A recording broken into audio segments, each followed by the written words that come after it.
This is my fish tank. 2 weeks after cleaning it, it looks like this. Algae grows so fast. Pretty soon I'm leaving on a multi-month trip, so I'm gonna leave my mom in charge while I'm gone. But I can't expect her to clean it as much as I do, so I'm gonna change this algae-infested aquarium into a self-sustaining ecosystem. First thing I'm gonna do is remodel this tank so it doesn't look like it belongs in a dentist's office. So I moved the 2 current tank residents into a temporary home. Let's introduce them.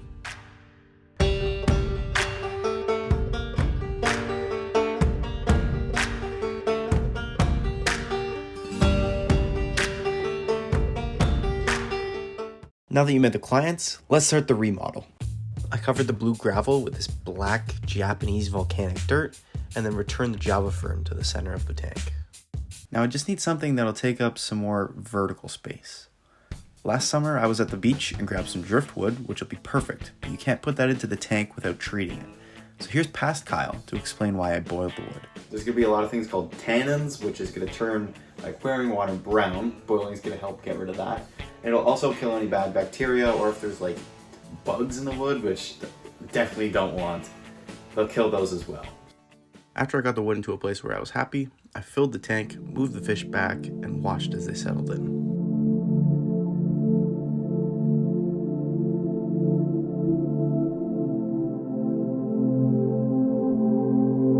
Now that the tank's foundation is set, I have to find a way to make sure that this doesn't happen again. Algae needs 3 things to grow: sunlight, water, and nutrients. So if we remove one of them, our problem should be fixed. Now we can't really remove the water from the tank. Water.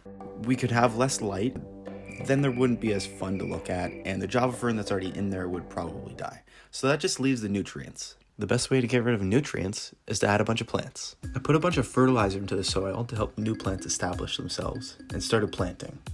I put this long seaweed-looking plant all along the back of the tank to fill out the space, and an Amazon sword on the side for a total of 9 new plant bulbs.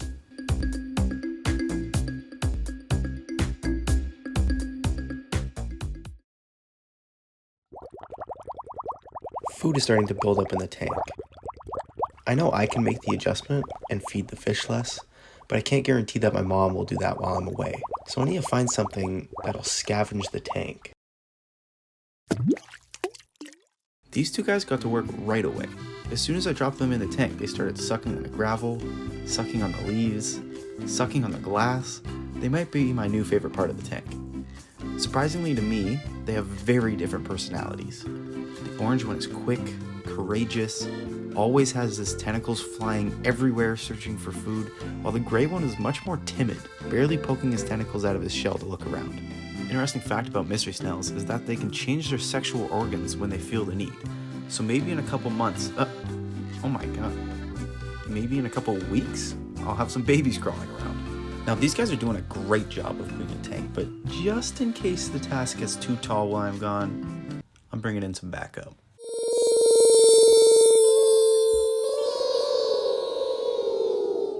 These guys are so fun. They're like little Skittles whipping around the aquarium.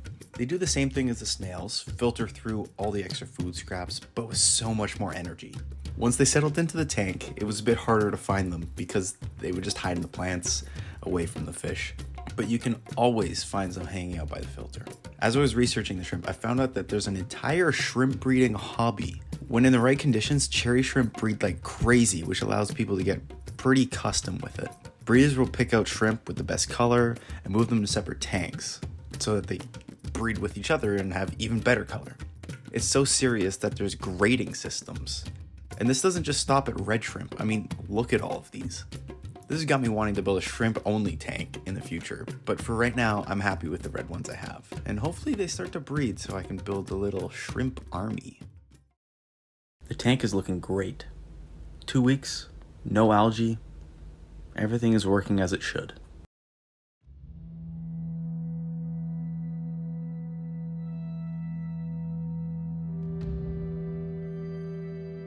This project wouldn't be complete if Poseidon was left without a school. I brought him home 7 brothers and introduced them into the tank. At first, he was nowhere to be seen, and then I got worried that he wouldn't be accepted into the school. What if he was too old? What if he was too big? But then he came out of hiding and joined in like it was meant to be. You can already tell how much happier and energetic he is. Well, this is it. The ecosystem has been built. My mom feeds the fish, who make a mess for the snails and shrimp to clean up. All of them make nutrients for the plants, who stop my mom from having to clean the algae from the tank.